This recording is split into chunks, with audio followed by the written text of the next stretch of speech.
Tuhan adalah Bapakku. Ku berdoa surga terbuka, mujizatnya nyata, kuasanya tak pernah berubah, kasihnya selalu sempurna. Tuhan adalah Bapakku. Ku berseru, Tuhan dengarku. Dialah penolongku, Dialah penyelamatku. Ku berserah dan percaya. Aku ditolong Tuhan, aku dipulihkannya. Tak ada yang tak mungkin bagi Dia. Aku ditolong Tuhan, aku disembuhkannya. Tiada yang mustahil bagi Dia.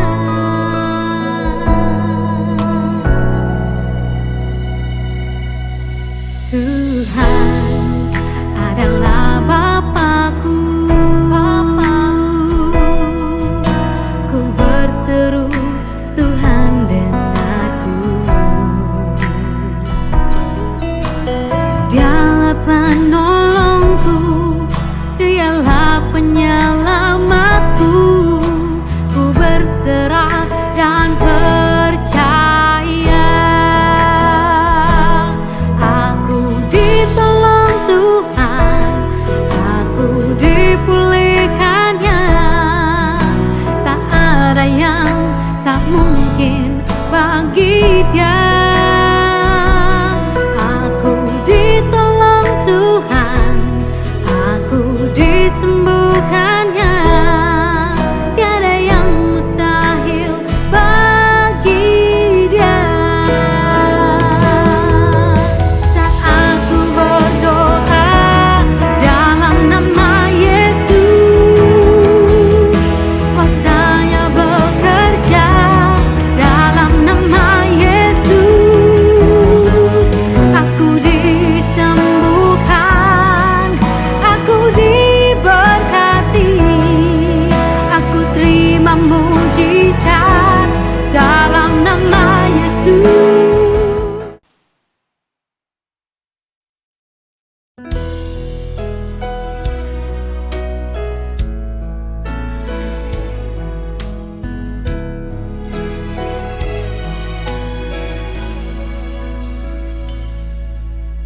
Ku ada saat ini, itu semua karena anugerah-Mu.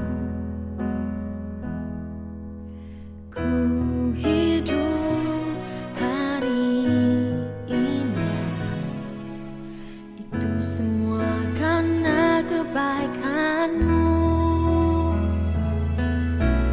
Ku bersyukur kepadamu, Yesus Juru Selamatku, yang menghapus segala dosaku.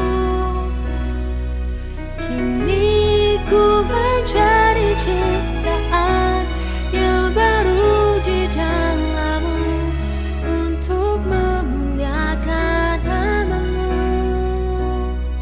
Semua karena anugerah-Mu.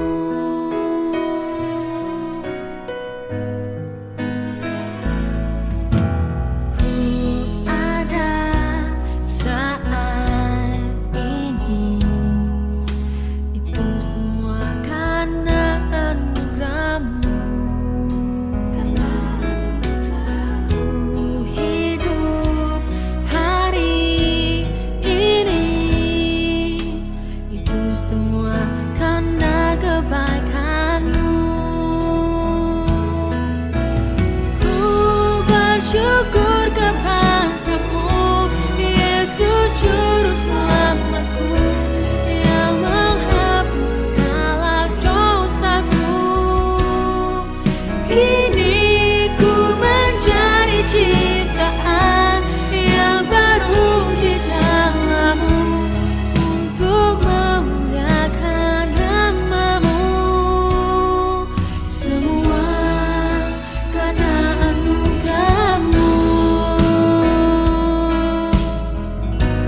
Shalom Bapak Ibu, saudara sekalian.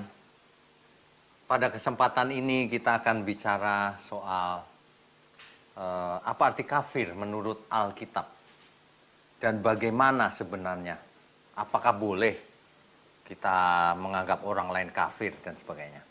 Kita akan berdasarkan Alkitab yang benar, bukan berdasarkan pikiran sendiri. Kita akan bahas kebenaran ini. Mari kita berdoa lebih dulu.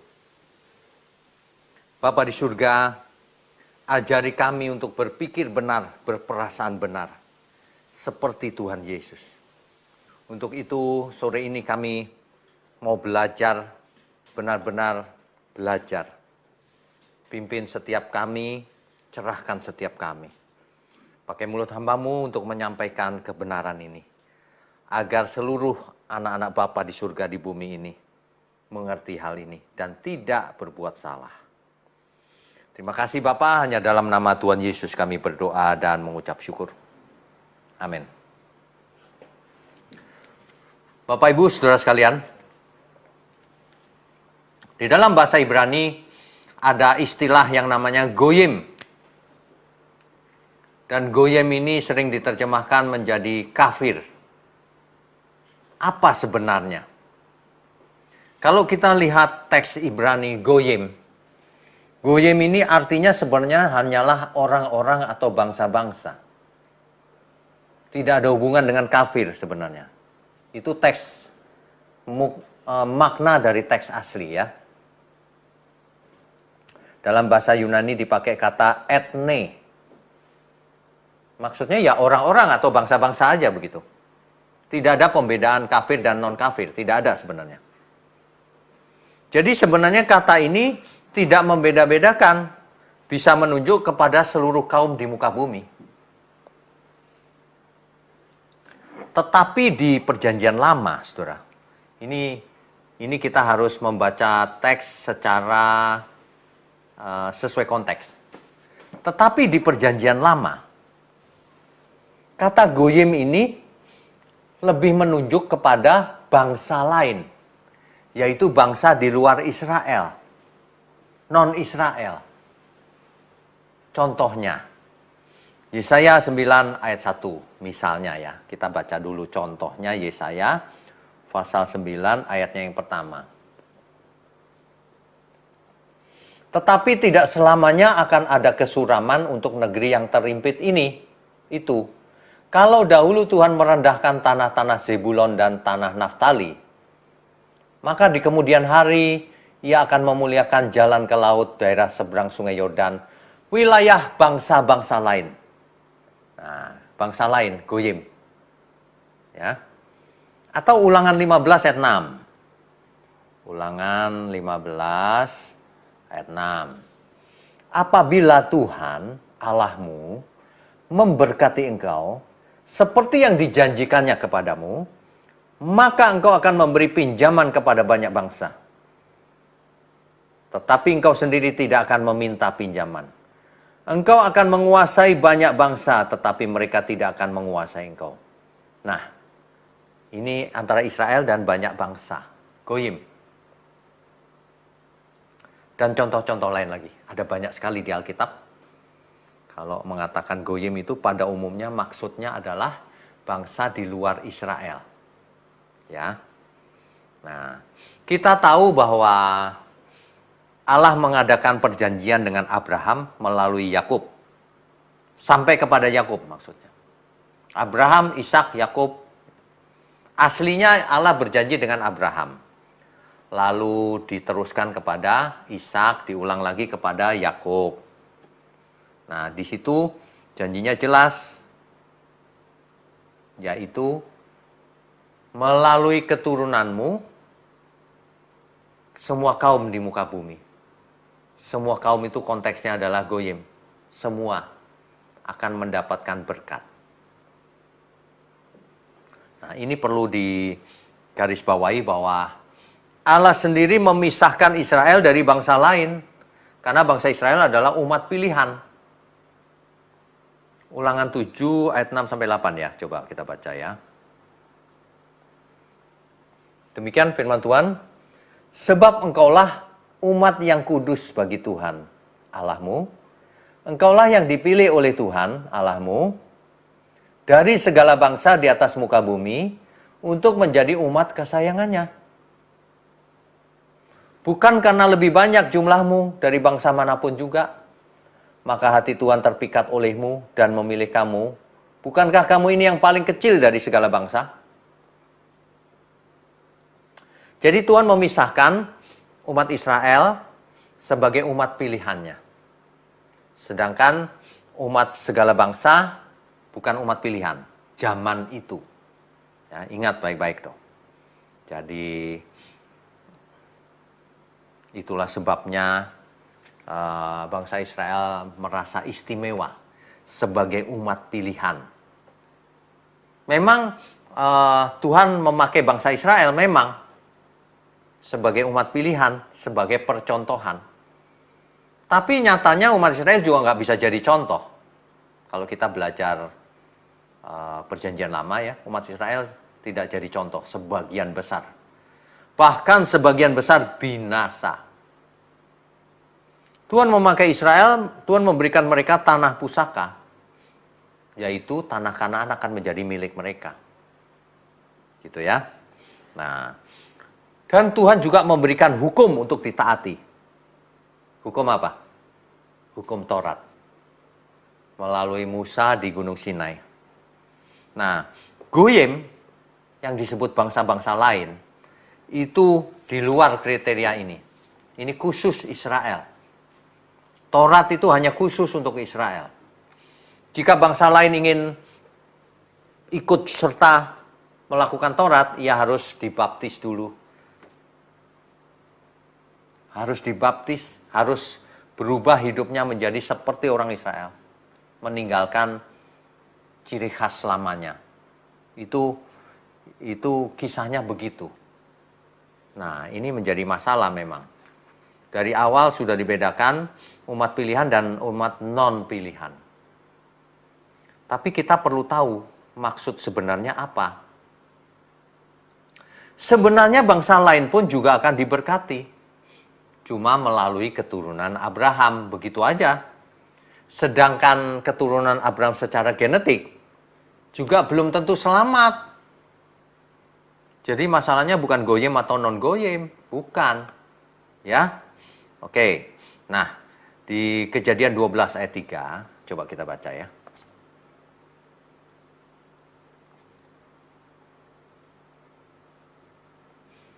Aku akan memberkati orang-orang yang memberkati engkau, dan mengutuk orang-orang yang mengutuk engkau, dan olehmu semua kaum di muka bumi akan mendapat berkat. Nah, ini janji Tuhan kepada Abraham. Yang paling penting itu frase terakhir, tuh kalimat terakhir.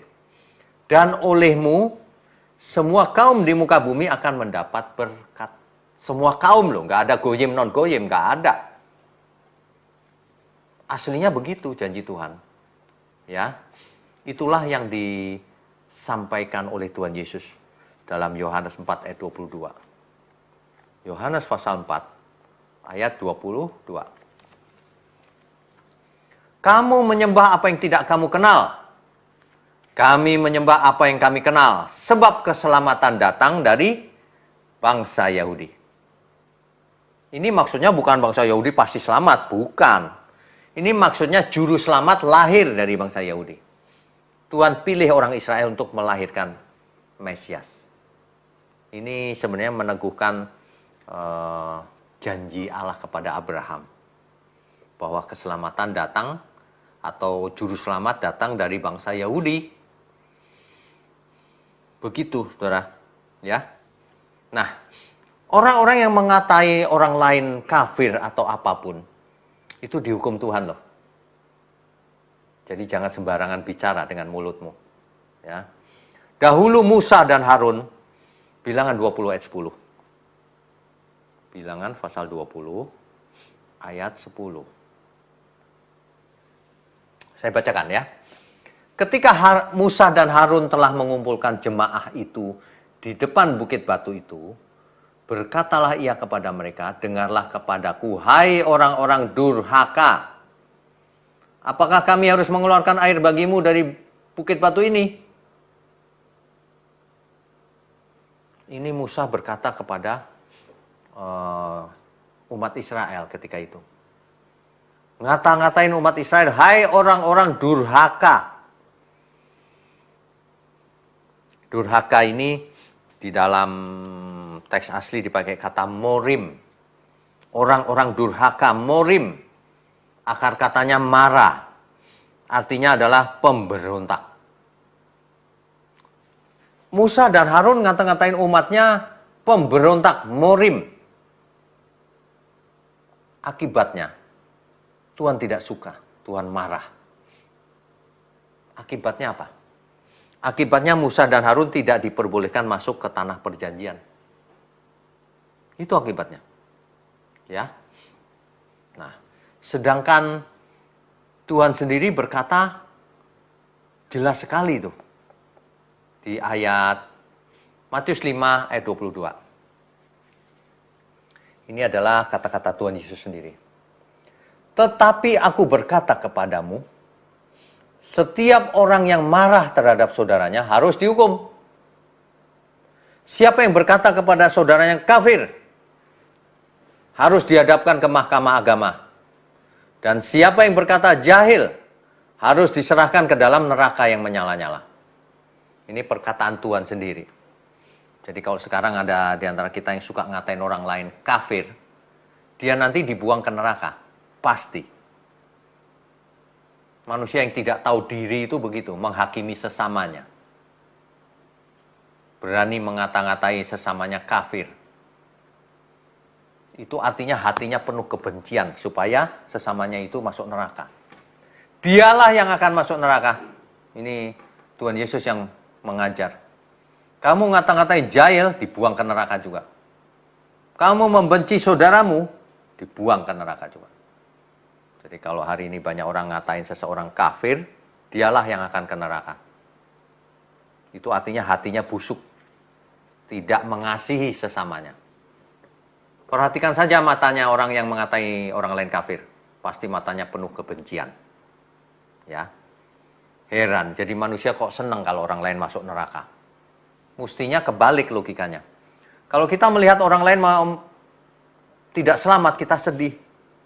Ini enggak. Menurut orang-orang tertentu, kita itu kafir, orang Kristen itu. Kalau kafir kan artinya masuk neraka. Lah kok malah benci? Kebalik logikanya. Mestinya kasihan. Itulah bukti bahwa itu kepalsuan yang dia pelajari itu. Itu kejahatan. Kalau kita murid Tuhan Yesus, kita diajar, jangan ngatain kafir. Jangan ngatain sesamamu. Kalau enggak, kau dibuang ke neraka. Makanya di antara kita enggak ada yang ngatain orang lain kafir. Ya, itulah ciri kebenaran. Jadi kebenaran itu tidak perlu dibela, tidak perlu diapa-apain. Ketahuan sendiri, dengan sendirinya. Kalau orang diajar untuk benci sesamanya, itu yang ngajar setan pasti. Ya. Israel salah mengerti, dijadikan umat pilihan, lalu mereka merasa bangga. Padahal umat pilihan belum tentu otomatis selamat. Kalau Israel umat pilihan memangnya selamat. Di Alkitab malah dicatat banyak sekali malah binasa, yang selamat sedikit. Yang keluar dari Mesir, semuanya binasa, kecuali Yosua dan Kaleb. Yang lanjut lagi ke tanah Kanaan, semuanya binasa di padang pasir karena nggak mau lanjut ke Kanaan. Katanya orang Kanaan besar-besar, kita seperti belalang. Nggak berani maju, binasa berputar-putar di padang pasir. Yang sampai ke tanah Kanaan, malah hidup seperti orang Kanaan. Binasa juga. Jadi jangan bilang bahwa umat pilihan pasti selamat. Orang yang dipilih Tuhan pasti selamat. Salah itu teologi itu. Gak baca Alkitab kali dia. Umatku binasa karena tidak mengenal Allah. Umatku di situ umat Israel yang dipilih Tuhan. Binasa karena apa? Karena tidak mengenal Allah. Kenapa kok tidak mengenal Allah? Baca yang lengkap itu, Hosea 4 ayat 6 itu. Karena engkaulah yang menolak pengenalan itu. Kamu gak mau belajar. Jadi manusia bisa menolak anugerah. Dikasih kesempatan nggak mau. Ya, banyak teologi salah yang beredar di luar itu. Manusia nggak bisa menolak anugerah. Bisa. Baca Alkitab, jangan pakai pikiranmu sendiri. Manusia dikasih kesempatan, tidak menggunakan kesempatan yang ada. Binasa. Dikasih kebenaran nggak mau belajar. Binasa kau nanti. Israel salah mengerti. Dia pikir kalau umat pilihan itu otomatis selamat.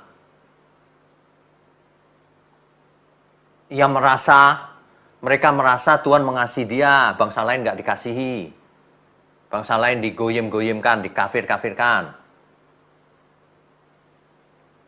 Israel itu dipakai Tuhan sebagai umat pilihan itu hanya untuk supaya semua kaum di muka bumi mendapat berkat. Yang kau sebut goyim itu malah mendapat berkat di mata Tuhan sama. Ya, rencana Tuhan hanyalah melahirkan Mesias melalui Israel. Tapi bukan berarti Israel pasti selamat. Kebenaran ini ya, hendaknya kita mengerti secara lengkap. Sebab kalau tidak, hidup kita meleset, saudara. Ya, oke.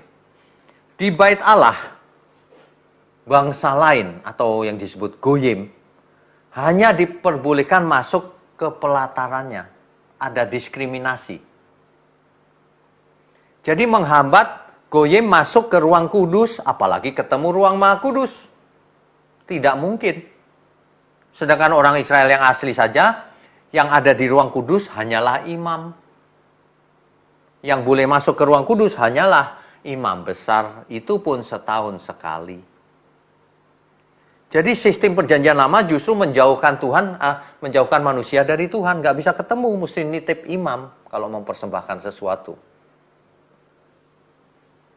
Itulah sebabnya sistem perjanjian lama ini hanya berlaku sementara.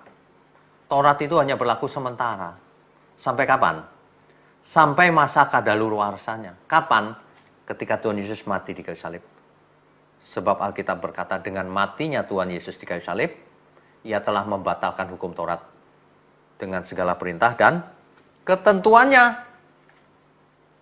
Saudara bisa mendengarkan sesi-sesi kita yang lalu, yang judulnya Taurat Kadaluarsa. Itu ya. Nanti saudara akan mendapatkan kebenarannya. Kita bahas di channel yang sama ini secara lengkap ayat-ayatnya, sesuai konteksnya. Saudara tinggal baca dan periksa ulang. Apakah yang kita sampaikan benar atau tidak. Jangan apa kata orang. Periksa sendiri di Alkitab. Ya. Oke. Orang Yahudi zaman itu memandang bangsa lain sebagai goyim. Terkadang diterjemahkan dalam Alkitab kafir. Konteksnya itu sebenarnya kafir. Bahkan sampai-sampai orang Samaria membuat penyembahan sendiri di Gunung Gerizim. Dan membuat Taurat sendiri. Taurat yang ada dirubah. Kalau itu pusatnya Yerusalem, sekarang Gunung Gerizim. Dirubah tempatnya saja, isinya masih sama. Kenapa? Karena Samaria ditolak oleh orang Israel. Dianggap goyim. Ini kan tidak sehat sebenarnya ya, saudara.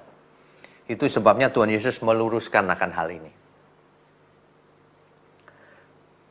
Di Yohanes 4, ayat 20 sampai 24. Yohanes pasal 4, ayat 20 sampai 24. Perempuan Samaria ini berkata begini, nenek moyang kami menyembah di atas gunung ini, Gunung Gerizim maksudnya. Tetapi kamu katakan bahwa Yerusalemlah tempat orang menyembah. Kata Yesus kepadanya, percayalah kepadaku hai perempuan, saatnya akan tiba bahwa kamu akan menyembah Bapa bukan di gunung ini dan bukan juga di Yerusalem. Kamu menyembah apa yang tidak kamu kenal, kami menyembah apa yang kami kenal, sebab keselamatan datang dari bangsa Yahudi. Tetapi saatnya akan datang. Dan sudah tiba sekarang. Bahwa penyembah-penyembah benar akan menyembah Bapa dalam roh dan kebenaran. Sebab Bapa menghendaki penyembah-penyembah yang demikian. Nah, jadi sistem perjanjian lama itu pusatnya Yerusalem, ada bait Allahnya, menyebabkan bangsa Goyim tidak bisa datang. Yang menikmati bait Allah dan sebagainya hanya orang Israel. Itulah sebabnya zaman sekarang bait Allah sudah hancur. Diizinkan Tuhan supaya hancur. Sebab kalau bait Allah masih ada, maka peribadatan masih seperti dulu. Padahal Tuhan bicara, menyembah Tuhan harus dalam roh dan kebenaran. Jadi bait Allahnya adalah tubuh kita. Jadi sudah bukan ada pemisahan Goyim dan non-Goyim lagi. Ya, ini jelas. Coba kita baca Efesus 2 ayat 11 sampai 22. Efesus 2 ayat 11 sampai 22. Sebentar ya Bapak Ibu. Persiapkan Efesus 2 ayat 11 sampai 22.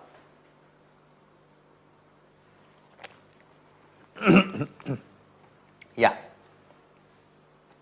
Saya bacakan ya. Karena itu ingatlah bahwa dahulu kamu sebagai orang-orang bukan Yahudi, Goyim, menurut daging, secara genetik Goyim, yang disebut orang-orang tak bersunat oleh mereka yang menamakan dirinya sunat. Tak bersunat itu Goyim, yang sunat itu Israel, yaitu sunat lahiriah yang dikerjakan oleh tangan manusia, bahwa waktu itu kamu tanpa Kristus tidak termasuk kewargaan Israel dan tidak mendapat bagian dalam ketentuan-ketentuan yang dijanjikan, tanpa pengharapan dan tanpa Allah di dalam dunia. Tetapi sekarang di dalam Kristus Yesus, kamu yang dahulu jauh, kamu yang dahulu dianggap Goyim kafir oleh orang Yahudi, sudah menjadi dekat oleh darah Kristus. Jadi sebenarnya setelah Kristus mati, hukum Taurat bubar, maka tidak ada lagi yang kafir atau non-kafir. Tidak ada. Karena itu melanggar hukum kasih. Jadi bangsa Israel salah mengerti. Dijadikan umat pilihan malah bangga, malah membuat pemisahan Goyim dan non-Goyim. Salah. Sesungguhnya di mata Tuhan, Tuhan tidak ada pembedaan-pembedaan. Kau orang Israel, Yunani, sunat, tak bersunat, gak penting. Yang penting adalah akhirnya begini, apakah engkau hidup oleh iman? Kalau tidak, binasa. Apakah kau jadi milik Kristus? Kalau tidak, binasa. Ujungnya itu, makanya Taurat dibatalkan. Taurat masa berlakunya sudah selesai ketika Tuhan Yesus mati di kayu salib. Kan begitu.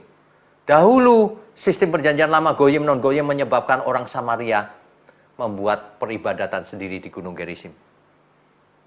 Mereka membuat Taurat dirubah sama mereka tempat-tempatnya. Menjadi istilahnya Taurat Samaria. Kan begitu. Ya. Jadi yang dimaksud anak Abraham adalah, coba Galatia pasal 3, ayat 7 dan 14. Jadi kamu lihat bahwa mereka yang hidup dari iman, mereka itulah anak-anak Abraham. Jadi anak-anak Abraham bukan hanya orang Israel saja. Anak Abraham itu justru orang yang hidup oleh iman. Bahkan orang Israel asli yang tidak hidup oleh iman, tidak dianggap anak Abraham oleh Tuhan. Meskipun secara genetik adalah anak Abraham. Nah, kita harus mengerti hal ini yang paling penting sebenarnya. Ya, mengerti ya, ayat 14-nya diulang lagi. Yesus Kristus telah membuat ini supaya di dalam Dia berkat Abraham sampai kepada bangsa-bangsa lain. Sehingga oleh iman kita menerima roh yang telah dijanjikan itu. Jadi yang menerima roh yang dijanjikan itu bukan hanya orang Israel, tapi Goyim-Goyim dulu, orang lain, bangsa lain yang hidup oleh iman, yang percaya kepada Kristus. Bahkan orang Israel sendiri tidak akan mendapatkan apa yang dijanjikan. kalau tidak beriman kepada Kristus, kalau tidak hidup menurut iman. Nah, saya rasa ini sampai di sini sudah semakin jelas ya. Yesus bahkan berkata begini, Matius 28 ayat 19. Matius 28 ayat 19. Ini perintah Tuhan padahal. Karena itu, pergilah, jadikanlah semua bangsa muridku, jadikanlah goyim-goyim itu muridku, yang kau anggap kafir itu. Semua orang muridku. Dan baptislah mereka dalam nama Bapa dan Anak dan Roh Kudus. Dan ajarlah mereka melakukan segala sesuatu yang telah kuperintahkan kepadamu. Dan ketahuilah aku menyertai kamu senantiasa sampai kepada akhir zaman. Amin ya saudara ya. Jadi di mata Tuhan, Tuhan tidak membedakan Israel, non-Israel, kafir, non-kafir. Tidak. Pembedaannya hanya dua. Orang yang percaya dan non-percaya. Hidup di dalam Kristus atau tidak. Itu saja. Itu pun kita tidak boleh menghakimi. Karena kalau kita mengatain orang yang tidak percaya Tuhan kafir, maka kita pun dibuang ke neraka. Kan artinya hati kita benci sama dia. Justru kalau kita lihat dia belum percaya, kita kasihan, jatuh belas kasihan kita. Bagaimana caranya supaya ia pun selamat? Mestinya begitu. Amin ya saudara. Oke, kita lanjutkan. Apa sih dampaknya kalau begitu? Tuhan saja tidak membeda-bedakan. Kita juga tidak boleh membeda-bedakan suku bangsa. Kalau Tuhan saja tidak membedakan, masa manusia mau membeda-bedakan? Ini artinya, orang-orang yang rasis itu pasti ke neraka. Pasti. Sebab, Tuhan tidak membedakan kok manusia yang membedakan. Amin ya semua ya. Jangan pernah ada di antara kita, apalagi orang percaya, ngakunya percaya tapi rasis. Itu orang bodoh itu namanya. Tuhan menciptakan semua manusia berbeda-beda itu semua kalau bisa selamat. Tuhan tidak menghendaki seorang pun binasa. Itu loh. Kebenaran ini luar biasa. Justru Taurat itu harus dibatalkan. Bait Allah harus hancur. Sistem perjanjian lama harus dibatalkan. Kenapa? Tidak membawa kepada kesempurnaan. Sistem perjanjian lama Taurat itu hanyalah bayangan yang akan terjadi sesungguhnya. Kebenaran yang sesungguhnya adalah Kristus. Ibadah yang sebenarnya adalah dalam roh dan kebenaran, bukan sistem perjanjian lama. Pusatnya Yerusalem, dengan aturan-aturan yang rumit. Bukan, itu tidak penting. Itu dulu hanya sementara sebelum Kristus datang. Tapi ketika Kristus datang, udah bubar. Begini nih yang benar. Hidup oleh iman. Nah, kan begitu. Ya. Di Matius 5 ayat 22. Saya ulang lagi ya. Kalau orang marah terhadap saudaranya, ngata-ngatain kafir, ngata-ngatain jahil, orang itu harus dibuang ke neraka. Tuhan tidak suka sama manusia yang begitu. Seringkali manusia itu begitu. Nunjuk orang lain kafir dan sebagainya. Dirinya sendiri nggak bercermin. Bercermin diri sendiri. Jangan suka menyerang orang lain. Dirimu itu bercermin. Jangan sok suci menghakimi orang lain.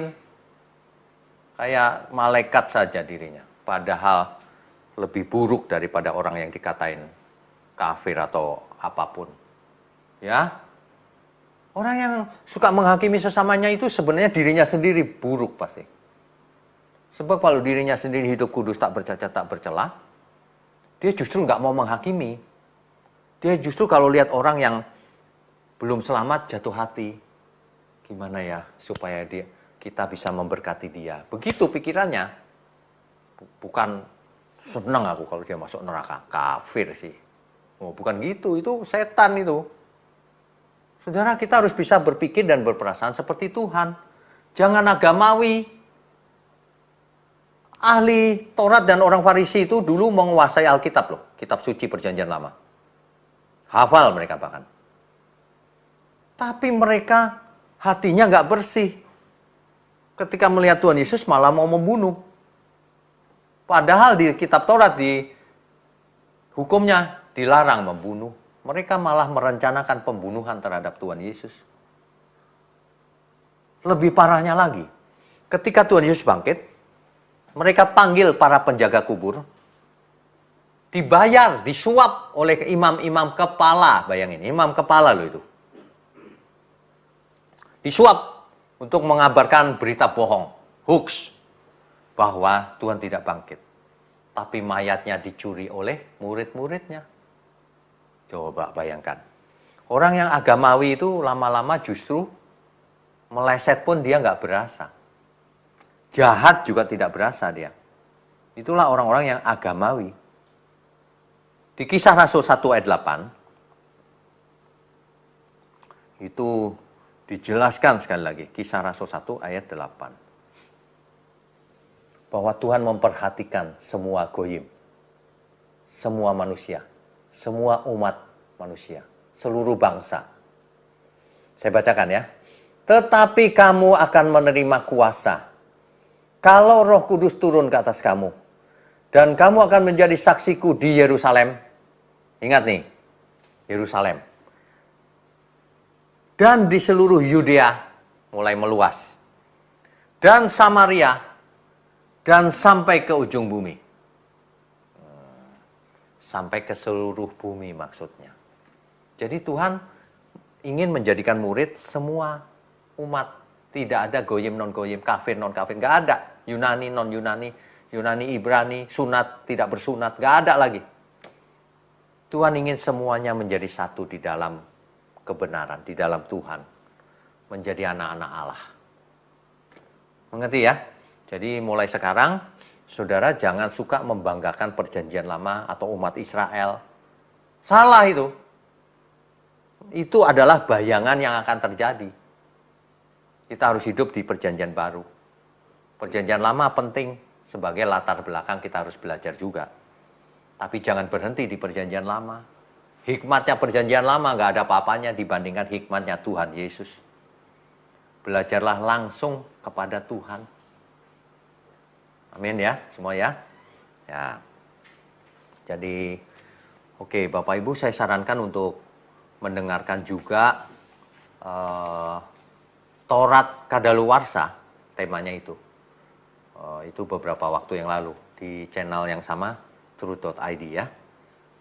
Oke, lebih lanjut lagi. Roma 11 ayat 13.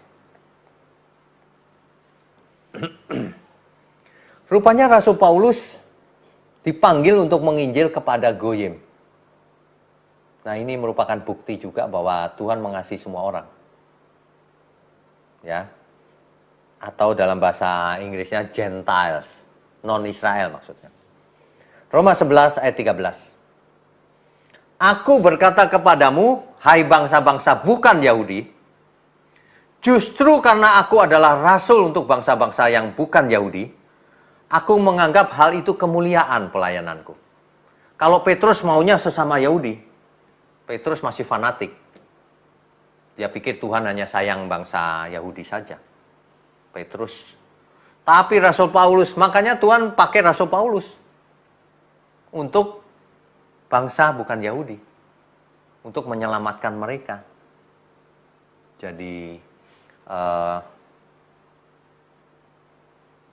inilah bukti bahwa Tuhan juga mengasihi semua bangsa.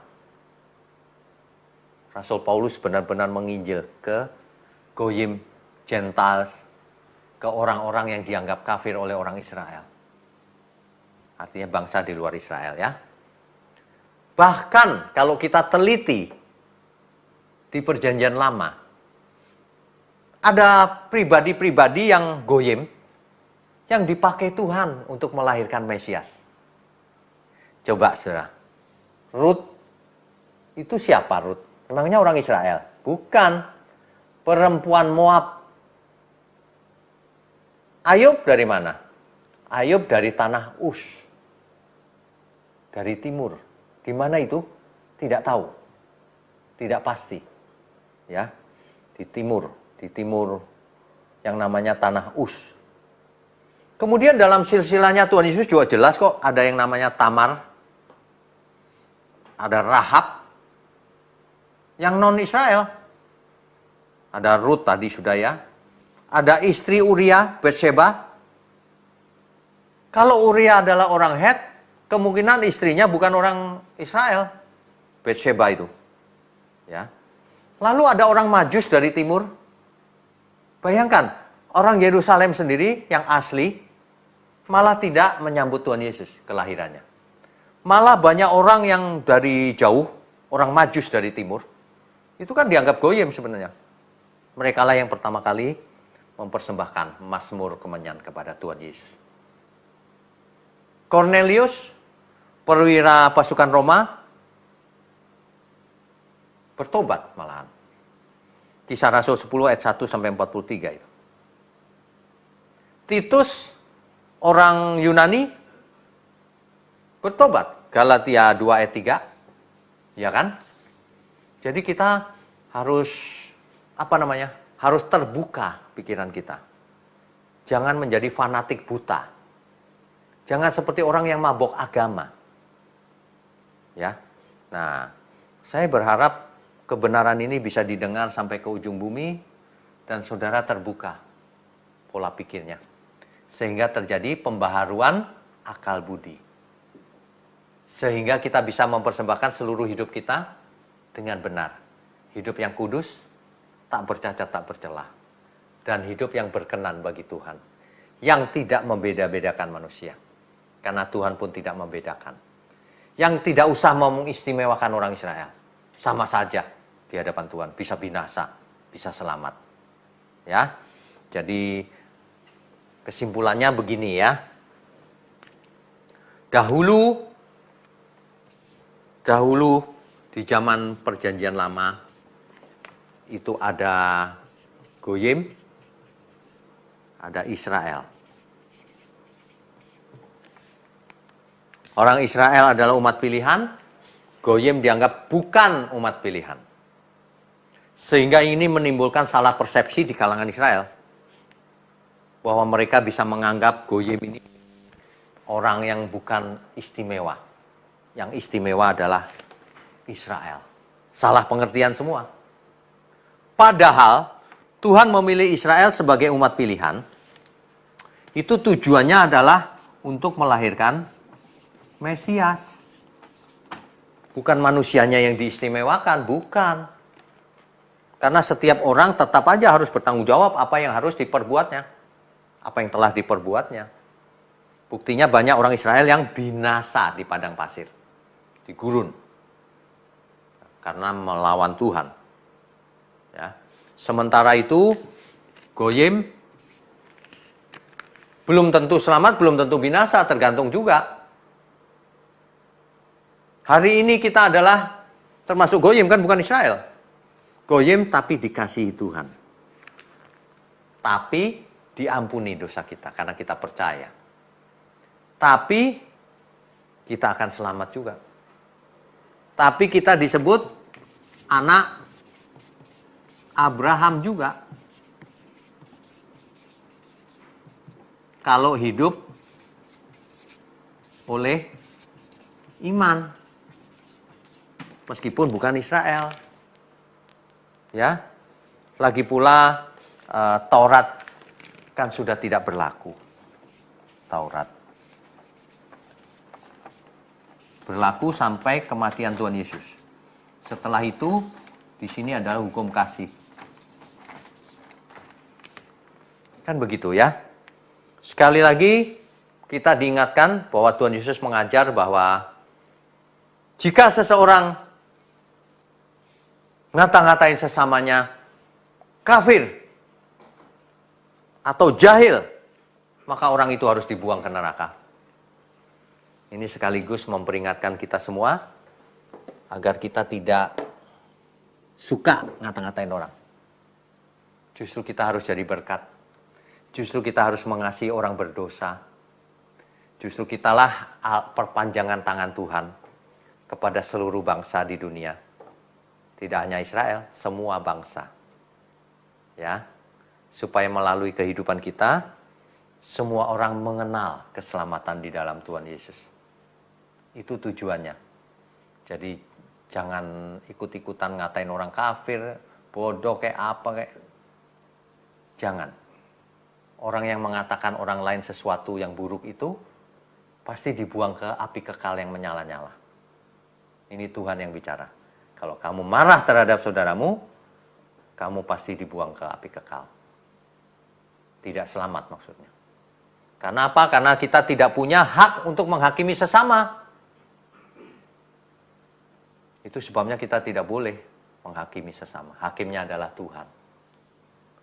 Yang menjadi bagian kita adalah kita harus jadi berkat. Kita jangan hidup di bawah hukum Taurat lagi. Kita jangan mulut kita jahat. Justru melalui mulut kita harus keluar berkat. Keluar kebenaran. Saudara ya, sekali lagi, jangan pernah ngatain orang lain kafir atau apapun yang negatif. Sebab setiap orang yang dari mulutnya keluar yang negatif, dibuang ke neraka. Ini adalah ajaran Tuhan Yesus sendiri. Justru hari ini, umat-umat non-Israel, kalau dia bertobat, dia selamat. Justru Israel kalau yang nggak bertobat, dia binasa. Itulah sebabnya ada perumpamaan cabang yang dicangkokkan, itu justru selamat kalau tetap pada menempel. Kecuali tidak menempel, biar asli cabangnya tetap dibuang ke api, dibuang. Tidak selamat artinya. Amin ya. Jagalah mulut kita. Karena mulut kita pun harus kita gunakan untuk kemuliaan Tuhan. Bukan sembarangan. Apalagi keluarnya dari hati. Wah, orang yang ngata-ngatain kafir saudaranya itu, wah hatinya pasti penuh dengan kebencian itu. Amin ya. Hati kita harus penuh dengan kasih seperti Tuhan Yesus. Barulah itu menjadi terang dunia. Barulah kita bisa membuat orang lain mendengar kebenaran. Menjadi berkat. Menjadi alat di tangan Tuhan. Jadikan semua bangsa muridku, kata Tuhan Yesus. Amin ya. Amin. Saya percaya kebenaran ini bisa mengubah cara kita berpikir. Cara kita hidup. Cara kita memandang sesama kita. Jangan punya prasangka buruk. Justru kita tampil di dunia ini harus jadi terang. Melalui mulut kita salah satunya. Saudara sekalian, ikuti terus seri kebenaran di truth.id. Mari kita tundukkan kepala. Mari kita berdoa. Bapa di surga, kami ucap syukur kalau di sore hari ini kami diberi asupan kebenaran. Bahwa mulut kami pun harus jadi berkat. Kami tidak berani mengata-katain kafir atau apapun terhadap sesama kami. Ampuni segala kesalahan kami selama ini. Terima kasih Bapa. Mohon berkati setiap kami yang mendengar firman-Mu ini, baik secara online maupun yang nanti mendengarkan lewat YouTube. Tuhan berkati, Tuhan beri kesehatan dan umur panjang. Tuhan berkati juga tangan-tangan yang mendukung pekerjaan-Mu, agar mereka diberkati berlimpah untuk menjadi berkat. Terima kasih Tuhan, sebelum kami sudahi, kami sambut segala berkat, baik berkat jasmani maupun berkat rohani. Hanya di dalam nama Bapa, Putra, dan Roh Kudus. Haleluya. Amin. Aku jalan kebenaran kata Tuhan.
Sekali lagi jemaat katakan, aku jalan.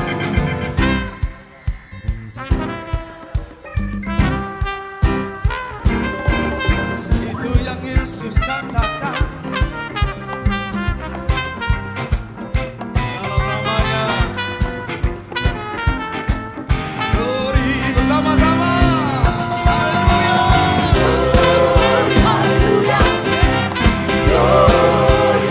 Semua lambaikan tangan sama-sama. Yes. Dengan hati yang bersuka. Glory, haleluya. Dalam namanya. Dalam namanya.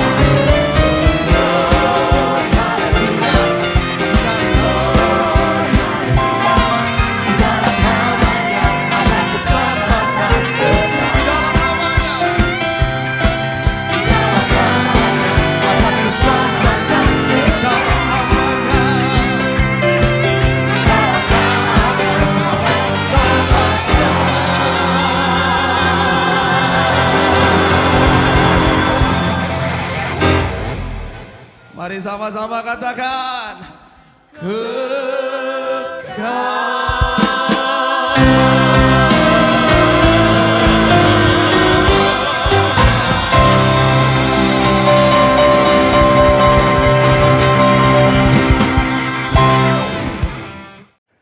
Sekarang, terimalah kasih karunia dan damai sejahtera Tuhan Yesus Kristus, dan kasih Allah Bapa kita, serta persekutuan Roh Kudus menyertai setiap kita, sekarang, seterusnya, dan selamanya. Amin.